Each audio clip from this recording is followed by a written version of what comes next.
سرچتون پیش وستان اومد احساس چی خیلی بود؟ بهترین احساسات روی اول است محمد ایمان برای کشور ایران آمد و از سال 2000 حمله بود هرچند که محمد همیشه آمد بردم مسابقه حرکت میکنیم جلیلی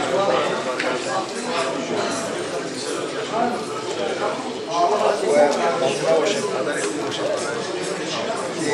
در آینده مثل قدر